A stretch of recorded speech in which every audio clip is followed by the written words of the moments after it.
Pues que la gracia y la paz de nuestro Señor Jesucristo esté con cada uno de nosotros, amén. Pues yo estoy muy agradecida con Dios, de verdad, y con mis pastores que me den el privilegio de venir a compartir de su bendita palabra. Yo quiero mencionarles hoy en este momento que el tema que el Señor puso en mi corazón para venirles a compartir fue a través de una visión que tuve en una oración que estuve con el Señor. De estar orando al Señor, el Señor me mostró muchas personas, hombres, mujeres, adolescentes, niños, y gritaban, lloraban. Muchos estaban desfallecidos, otros estaban ensangrentados, otros estaban llorando y levantaban sus manos. ¿Y qué creen? Que lo que más me impactó fue haber visto sobre todas esas personas un escudo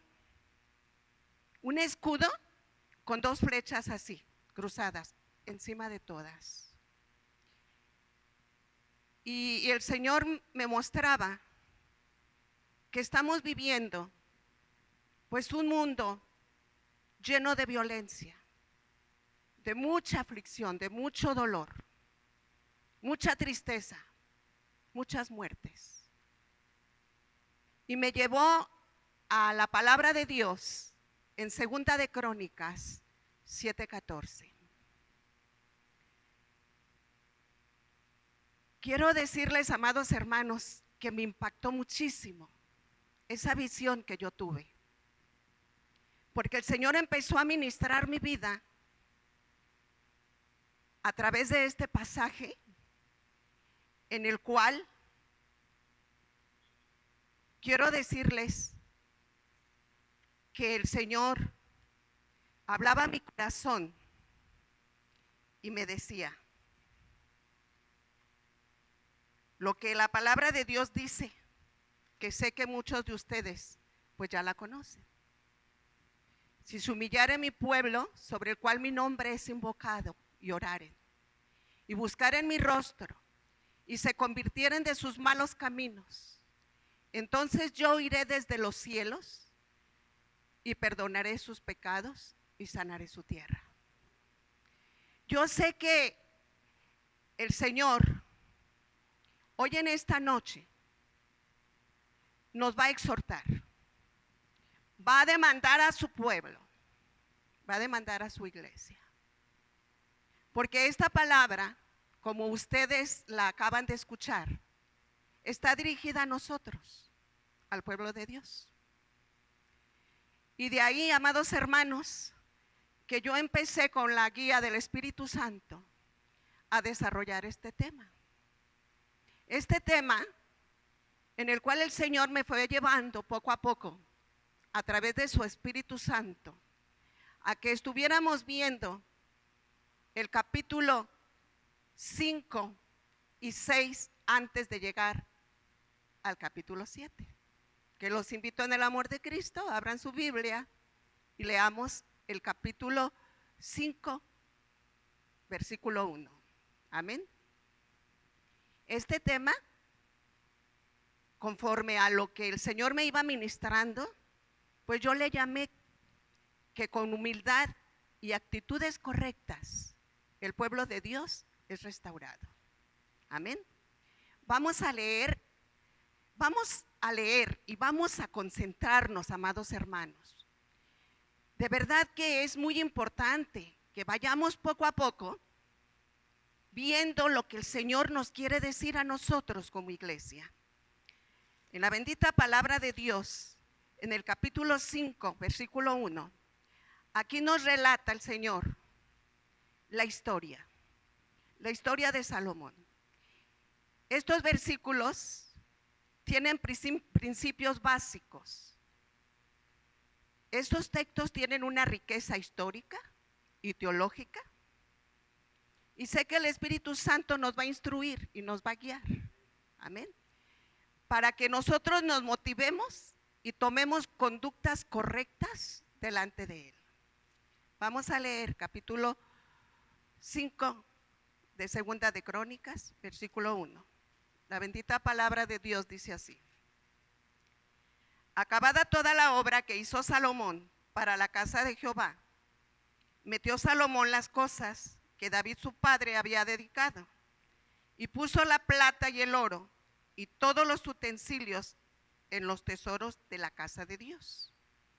Y en el 2 dice así: entonces Salomón reunió en Jerusalén a los ancianos de Israel y a todos los príncipes de las tribus, los jefes de las familias de los hijos de Israel, para que trajesen el arca del pacto de Jehová de la ciudad de David, que es Sión. Amados hermanos, aquí se nos cuenta el proceso del trabajo del arca del pacto de Jehová, de Sión al templo. Este es el traslado del arca al templo. Significaba simbólicamente, a través de los muebles, la presencia invisible de Dios en el centro del templo. Y el arca era así como la manifestación visible de la presencia y de la soberanía de la palabra de la ley, de los mandamientos y de la voluntad de Dios. Si leemos el versículo 10, que nos dice así: en el arca no había más que las 2 tablas que Moisés había puesto en Horeb, con las cuales Jehová había hecho pacto con los hijos de Israel cuando salieron de Egipto. Aquí, amados hermanos, recordemos que después de la liberación de Egipto, Dios vuelve a entregar las tablas. Y esto nos lo dice en Éxodo 34, 28. Vayamos a la palabra de Dios. Éxodo 34, 28, 27 y 28. Y Jehová dijo a Moisés: escribe tú estas palabras, porque conforme a estas palabras he hecho pacto contigo y con Israel. Y él estuvo allí con Jehová 40 días y 40 noches. No comió pan, ni bebió agua, y escribió en tablas las palabras del pacto, los 10 mandamientos.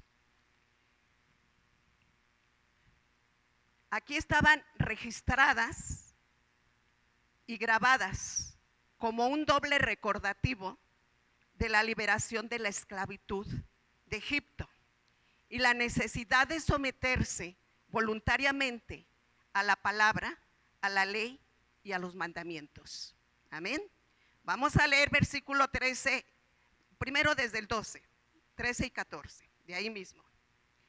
Dice la palabra: y los levitas, cantores y todos los de Asaf, los de Hermán y los de Jedutum, juntamente con sus hijos y sus hermanos, vestidos de lino fino, estaban con címbalos y salterios y arpas al oriente del altar, y con ellos 120 sacerdotes que tocaban trompetas. Cuando sonaban pues las trompetas y cantaban todos a una para alabar y dar gracias a Jehová, y a medida que alzaban la voz con trompetas y címbalos y otros instrumentos de música, y alababan a Jehová diciendo: porque Él es bueno, porque su misericordia es para siempre. Entonces la casa se llenó de una nube, la casa de Jehová. Quiero decirles, amados hermanos, que aquí la palabra nos dice que cuando Dios estaba presente en su templo, había una grandiosa manifestación. La nube, la gloria de Dios, estaba presente. La solemnidad, la reverencia, atraía la santa presencia de Dios. Amada iglesia, la alabanza, el culto, la adoración, la oración, la lectura era la respuesta de la criatura ante la presencia y la bendición del Creador. ¿Por qué? Porque sabíamos nosotros y sabemos que Israel verdaderamente sabía adorar a Dios. Amados hermanos, la iglesia que sabe adorar a Dios atrae la presencia del Señor. Ellos estaban en la adoración, en una tremenda unidad, en integridad, con orden, y Dios era provocado al oír y ver a su pueblo. La iglesia, amados hermanos, debe acostumbrarse a provocar la presencia del Señor. Los levitas, los cantores que ministran el corazón de Dios, ellos saben que no es para atraer o distraer gente, es para que el nombre del Señor sea exaltado y glorificado. Amén. Amada iglesia, un espíritu humillado y quebrantado, un espíritu ordenado, un espíritu santificado, siempre atraerá la presencia de Dios. Y yo les aseguro que manifestaciones grandemente habrá aquí dentro de su pueblo, amada iglesia.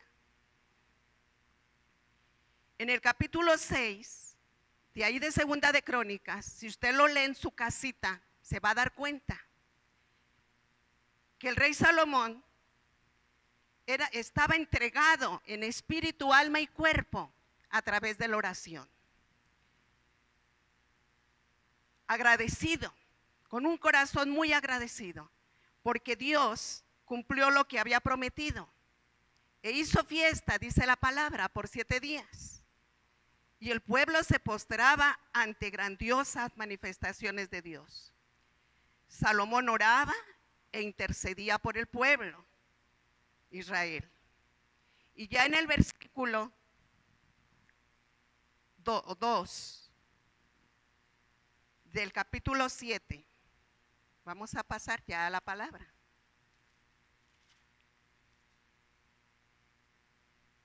En el versículo 7, versículo 11 y 12. Dice, terminó pues Salomón la casa de Jehová y la casa del rey.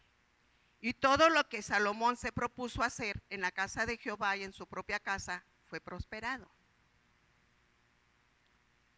Aquí nos damos cuenta, amados hermanos, que Salomón le dio prioridad a la casa de Dios.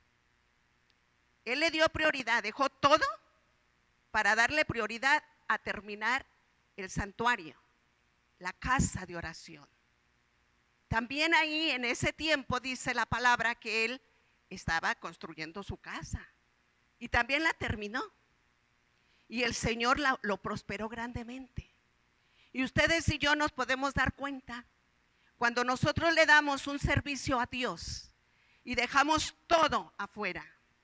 Hacemos a un lado cualquier cosa, aunque sea trabajo, reuniones familiares, pero nosotros le damos la prioridad a las cosas de Dios. El Señor nos bendice grandemente. Y yo soy testigo de eso. ¿Cuántas veces hemos tenido compromisos sociales, compromisos familiares? Mas sin embargo nosotros dejamos eso por venir a servir a Dios. Oír los que van a predicar el evangelio. Yo sé que van unos de aquí de la iglesia a los centros de rehabilitación, a hogares, van a ministrar y dejan todo.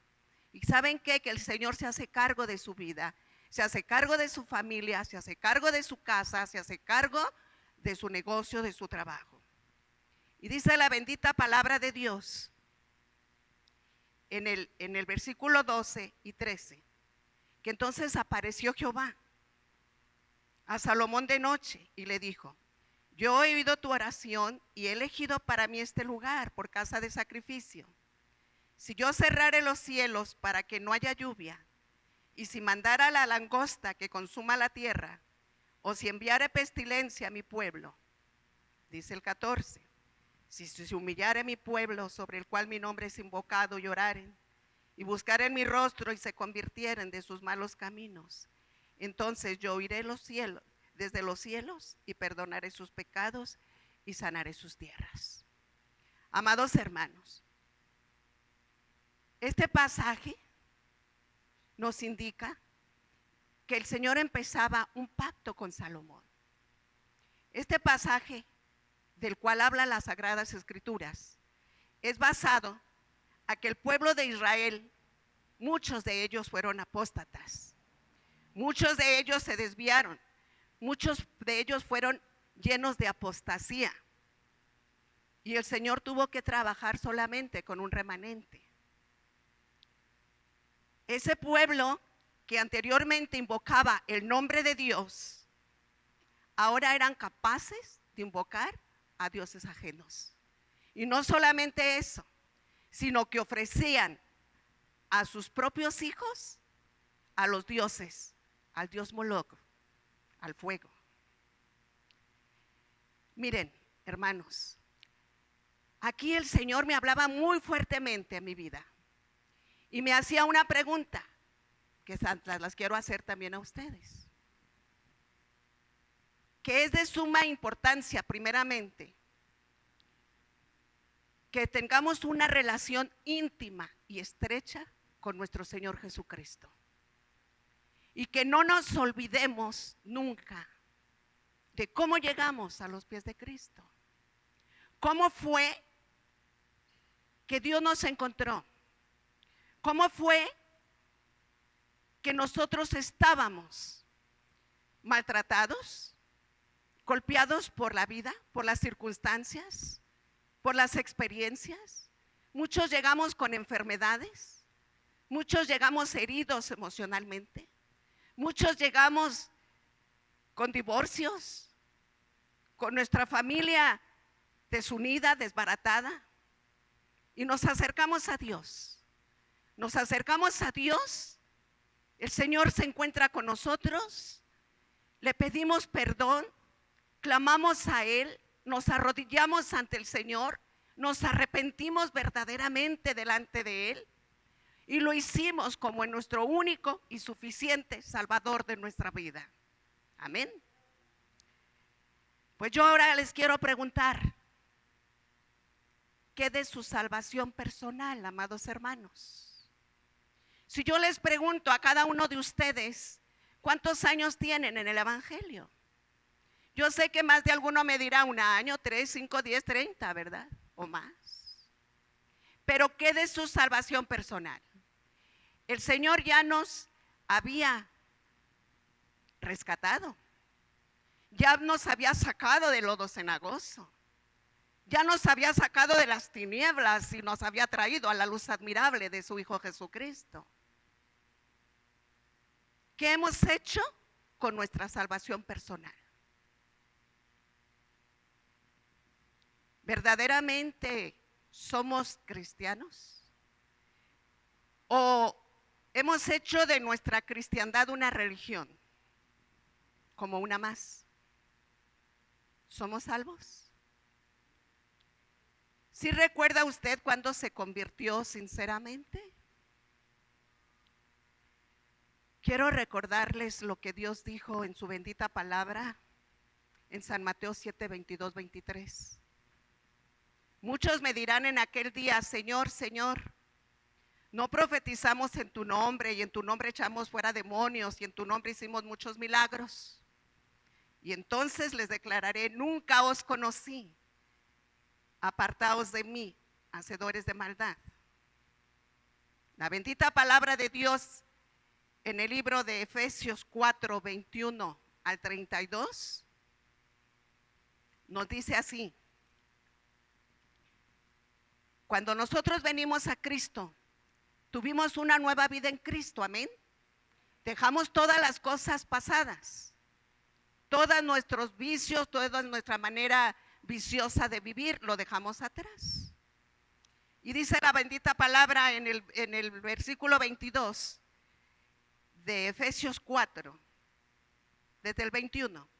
Pues si en verdad les habéis oído y habéis sido por él enseñados conforme a la verdad que está en Jesús, en cuanto a la pasada manera de vivir, despojaos del viejo hombre que está viciado conforme a los deseos de la carne, a los deseos engañosos, y renovaos en el espíritu de vuestra mente, y vestíos del nuevo hombre creado según Dios en la justicia y santidad de la verdad, por lo cual desechando la mentira, Hablad verdad cada uno con su prójimo, porque somos miembros los unos de los otros. Airaos, pero no pequéis. No se ponga el sol sobre vuestro enojo, ni deis lugar al diablo. El que hurtaba no hurte más, sino trabaje haciendo con sus manos lo que es bueno, para que tenga que compartir con el que padece necesidad. Ninguna palabra corrompida salga de vuestra boca, sino la que sea buena para la necesaria edificación, a fin de dar gracia a los oyentes. Y no contristéis al Espíritu Santo de Dios, con el que fuiste sellados para el día de la redención. Quítense de vosotros toda amargura, enojo, ira, gritería, maledicencia y toda malicia. Antes sed benignos unos con otros, misericordiosos, perdonándonos unos a otros, como Dios también nos perdonó a vosotros. Y dice la bendita palabra de Dios en primera de Pedro 1:16, y sed santos como yo soy santo. Amén. Amados hermanos,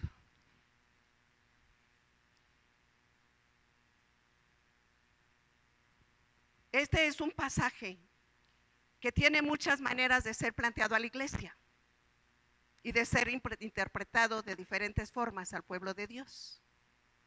Pero hoy quiero basarme en una de las palabras principales y más fuertes que tiene este pasaje. Y no nos fijemos solamente en los beneficios, sino en obedecer y en las actitudes correctas que debemos de tener delante de la presencia de Dios. ¿Cuáles serían esas actitudes correctas? Si alguno de nosotros hemos fallado en nuestro tiempo de haber venido a los pies de Cristo, si alguno de nosotros nos desviamos, si alguno de nosotros volvimos a las viejas costumbres, a los viejos hábitos, si de verdad nosotros honestamente reconocemos que hemos pecado delante de Dios, dice la palabra de Dios en primera de Juan 21, 2:1. Hijitos míos, estas cosas os escribo para que no pequéis. Pero si alguno hubiere pecado, abogado tenemos para con el Padre, a Jesucristo el justo. Siempre va a haber, amados hermanos, una manera de cómo regresar al Padre. Cómo tendrán que ser nuestras conductas correctas delante de parte de Dios. Con un corazón arrepentido, con un corazón contrito y humillado delante de su presencia. Vamos a ver un poquito acerca de lo que Dios quiere decir con la humillación. En el mundo representa quizás la humillación como la burla descarnada para el ser humano, donde la humillación representa un acto de desprecio, un acto de menospreciar, de etiquetar. Y aquí, amados hermanos, la palabra de Dios la usa como un recurso para perdonar, para salvar, para sanar y para que nuestras vidas estén llenas de bendiciones. Amén. Pero cuando el mundo la usa, la humillación, es para denigrarlo. Es para que usted se sienta indigno como ser humano. Quiero preguntarles, ¿alguna vez ustedes se han sentido humillados por alguna cosa y en algún lugar? Yo sí me he sentido en algún lugar humillada. En algunos momentos hemos visto gente que hasta nos hace así como quien dice, ¿verdad? Que nos salgamos de cierto lugar. Ya no quieren nuestra presencia. Y nosotros no sabemos ni cómo y no salimos muy dignos de ahí. Pues quiero decirles, amados hermanos, que muy diferente es cuando nuestro Padre Celestial está pidiendo a su pueblo que se humille. Es porque Dios quiere glorificarse en sus hijos. Y yo creo que usted y yo hoy en día estamos en un tiempo oportuno, en un tiempo privilegiado, donde Dios quiere manifestarse a través de su pueblo. ¿Qué dice la Biblia? si se humillare mi pueblo. Estas son las conductas correctas que el pueblo de Dios debe tener para que su vida sea sana, abundante y llena de bendiciones, y que esté llena de respuestas a través de su oración, para que este sea el resultado de su vida en Cristo Jesús. Porque quiero decirles que a Dios ya no le importa lo que usted hizo en un pasado. Ya a Dios no le importa lo que usted hizo, sino lo que hizo usted ahora en Cristo Jesús. El Señor nos está llamando a humillarnos, a que reconozcamos nuestra necesidad, la dependencia que tenemos en Él, y que nuestra naturaleza humana se doblegue ante su poder. Humillarse en el lenguaje normal significa una necesidad de doblegar la voluntad del ser humano e indignarlo, indignificarlo. Y humillarse en el lenguaje español tiene que ver con una acción de menospreciar, de sujetar bajo el poder de, y a veces involuntariamente y con fuerza y con rigor. Pero saben que no está lejos de la verdad de lo que Dios nos quiere decir a nosotros hoy. Pero la diferencia entre lo que el mundo entiende por humillación y lo que Dios nos pide como pueblo humillado, pues este es el resultado final. Dios quiere bendecirnos, el mundo no nos quiere bendecir, pero Dios quiere bendecir a un pueblo humillado. Dice la palabra de Dios: si se humillare mi pueblo sobre el cual mi nombre es invocado. Amada iglesia, ¿cuántos invocan el nombre del Señor en este lugar? Amén. ¿Cuántos declaran que el nombre del Señor es nombre por sobre todo nombre? ¿Cuántos declaran y abran su boca para declarar alabanzas al Rey de Reyes y Señor de Señores? Amén, gloria a Dios. Este es el pueblo que el Señor quiere.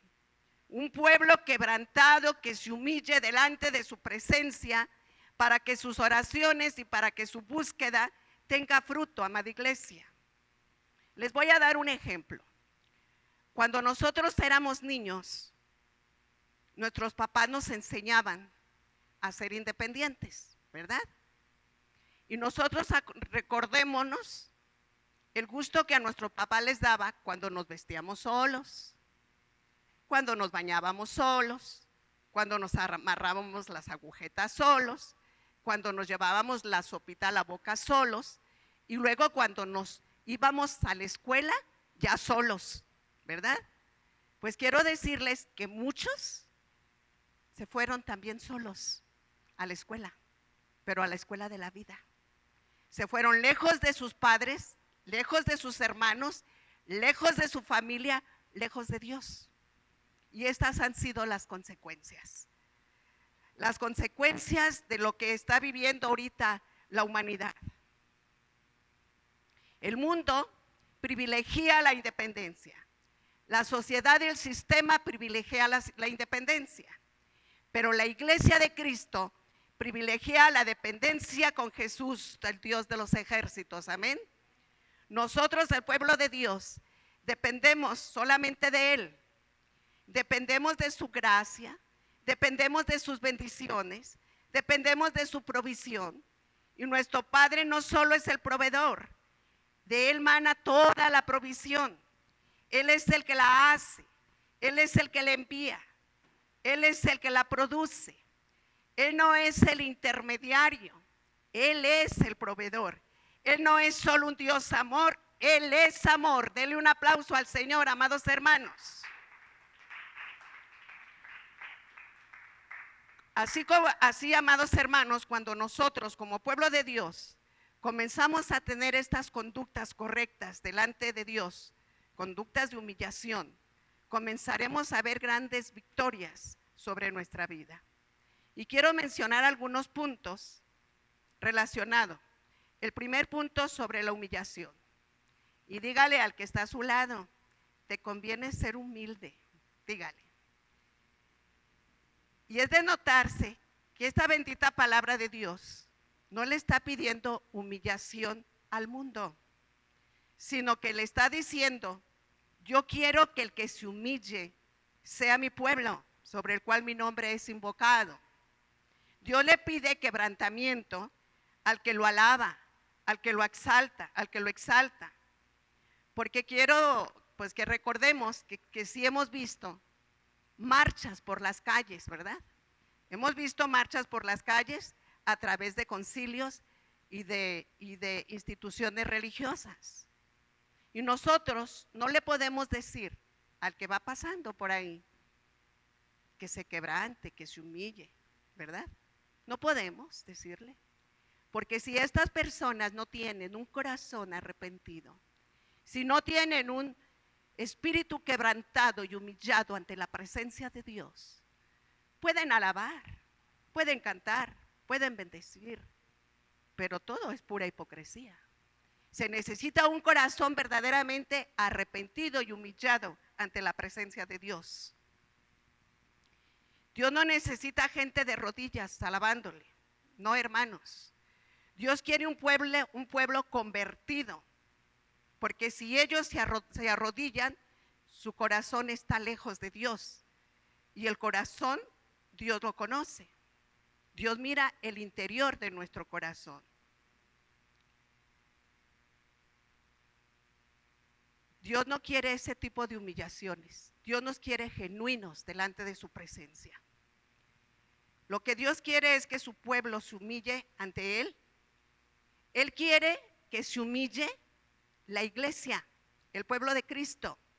Él quiere que se humille el que ejerce un apostolado, el profeta, el evangelista, el pastor, el maestro, el intercesor.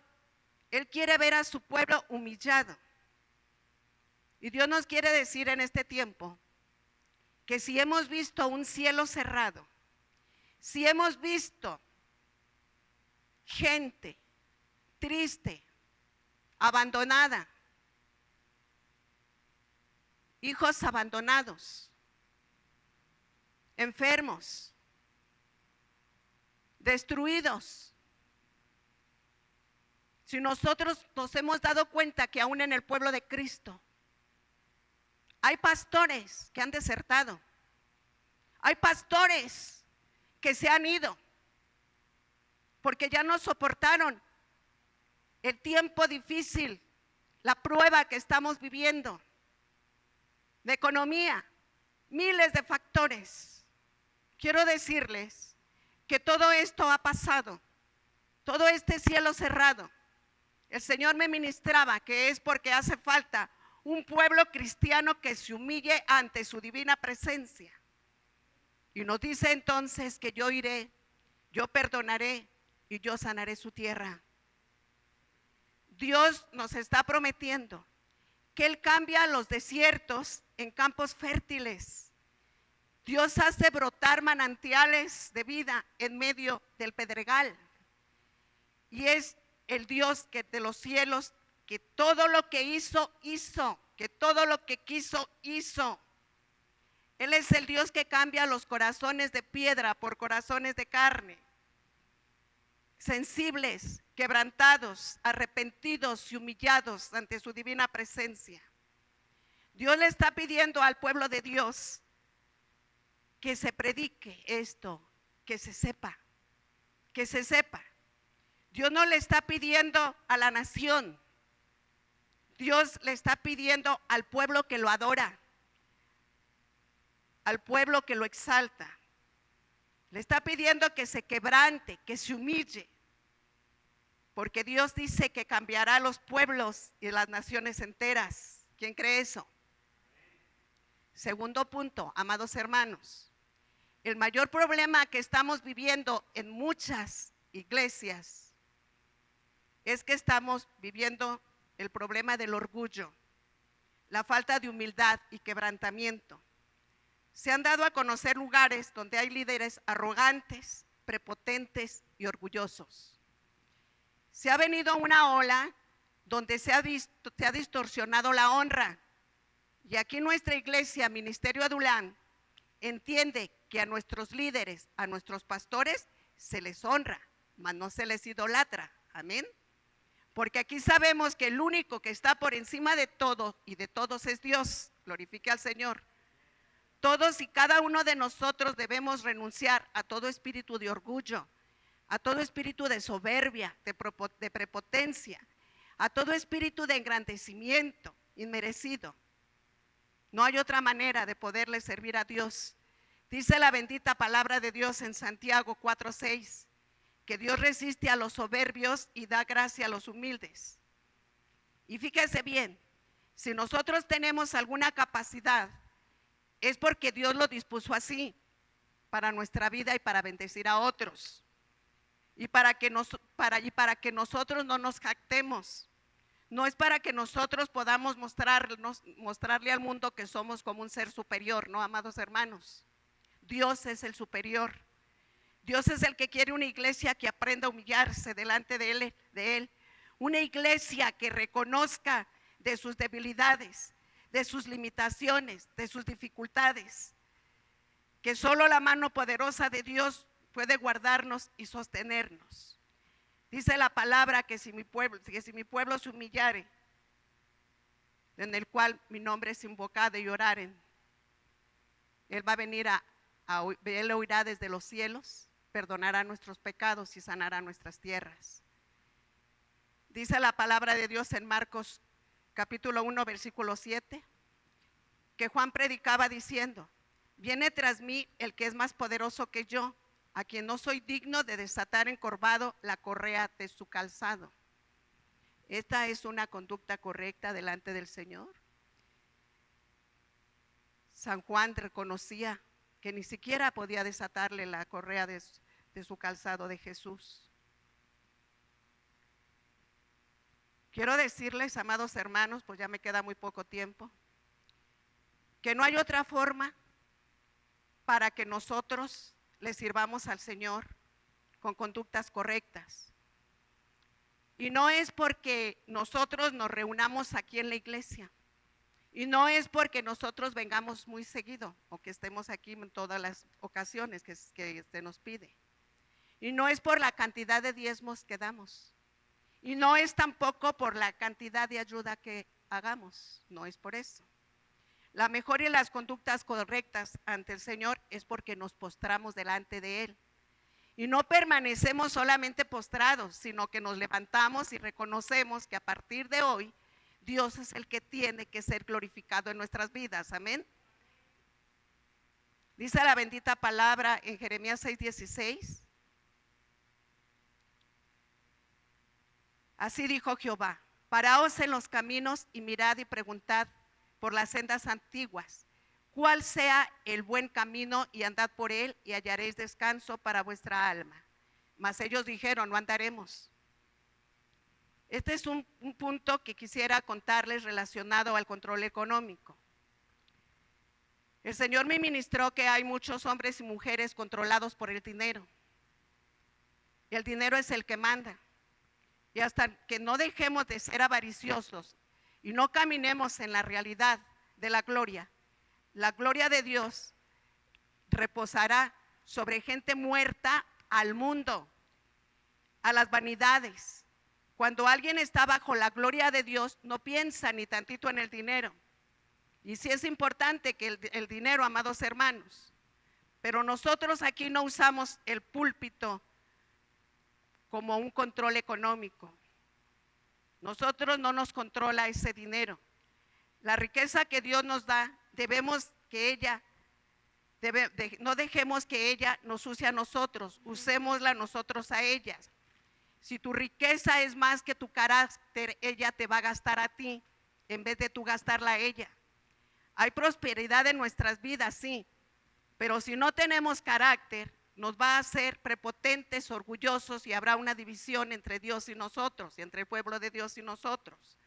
Y no toda la prosperidad viene de Dios, no todas las oportunidades vienen de parte de Dios, no todas las ofertas vienen de parte de Dios, y no todas las conexiones vienen de parte de Dios. Hay dinero que no se puede tocar porque vienen bajo una intención para controlarnos. Y de eso está llena la tierra, de líderes controlados, por otros a causa del dinero que cogieron. Y eso sucede en muchos lugares. Dígale al que está a su lado, no deje que la riqueza te maneje. No déjele que la prosperidad te gaste, gástala tú a ella.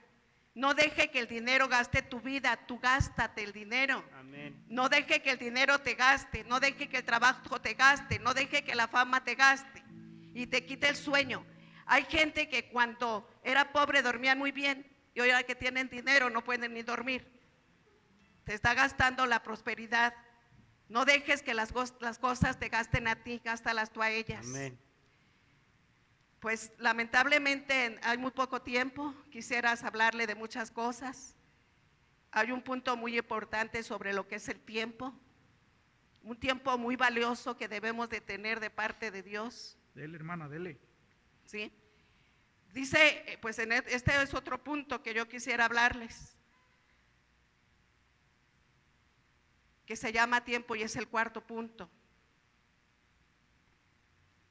Si se humillara en mi pueblo, dice el Señor, porque ¿para qué quieres comida si no tienes tiempo para comerla?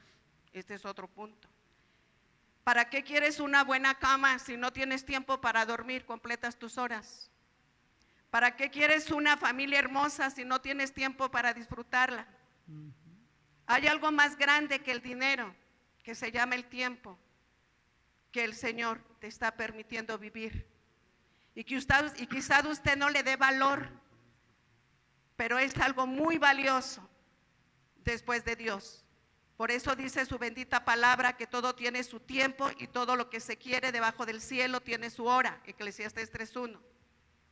Si se humillare mi pueblo sobre el cual mi nombre es invocado y oraren y buscaren mi rostro, ¿de qué vale que usted diga amo a Dios si usted no tiene tiempo para orar?